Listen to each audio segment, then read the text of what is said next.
Jhaudanga Kalakanda champions league ২০২৫ final অনুষ্ঠিত। খেলাধুলার মাধ্যমে যুব সমাজ গড়ে তুলুন। ঝাউডাঙ্গা কলাকান্দা চ্যাম্পিয়ন্স লিগ ২০২৫ এর সিজন ৩ এর ফাইনাল খেলা অনুষ্ঠিত হয়েছে। ঝাউডাঙ্গা কলাকান্দা ফুটবল প্রেমীদের উদ্যোগে সোমবার বিকেলে জমকালো আয়োজনে ফাইনাল ম্যাচটি অনুষ্ঠিত হয়। এই প্রতিযোগিতায় মুখোমুখি হয় নিউ সানসিটি ফুটবল একাদশ বনাম ইব্রাহিম কারি ফুটবল একাদশ। ফাইনাল খেলাটির উদ্বোধক জনাব ডাক্তার মোহাম্মদ আনোয়ার হোসেন, সহ সাংগঠনিক সম্পাদক রামরামপুর ইউনিয়ন শাখা বিএমপি। প্রধান অতিথি হিসেবে উপস্থিত ছিলেন জনাব মোহাম্মদ আলী হোসেন, বিশিষ্ট ব্যবসায়ী, কোনাবাড়ি, গাজীপুর।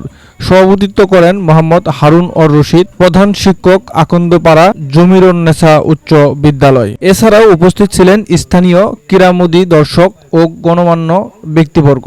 আয়োজক কমিটি জানিয়েছেন, এলাকার তরুণ সমাজকে খেলাধুলার মাধ্যমে শৃঙ্খলাপূর্ণ ও মাদকমুক্ত রাখার জন্যই এই টুর্নামেন্টের আয়োজন করা হয়েছে। উক্ত খেলায় নিউ সানসিটি ফুটবল একাদশ ২-০ গোল ব্যবধান ইব্রাহিম কারি ফুটবল একাদশকে পরাজিত করে চ্যাম্পিয়ন হওয়ার গৌরব অর্জন করে। খেলা শেষে বিজয়ী দলের খেলোয়াড়দের মাঝে পুরস্কার বিতরণ করা হয় এবং সমাপনী বক্তব্য আয়োজকরা ভবিষ্যতে আরও বড় পরিসরে এই টুর্নামেন্টের আয়োজনের আশাবাদ ব্যক্ত করেন।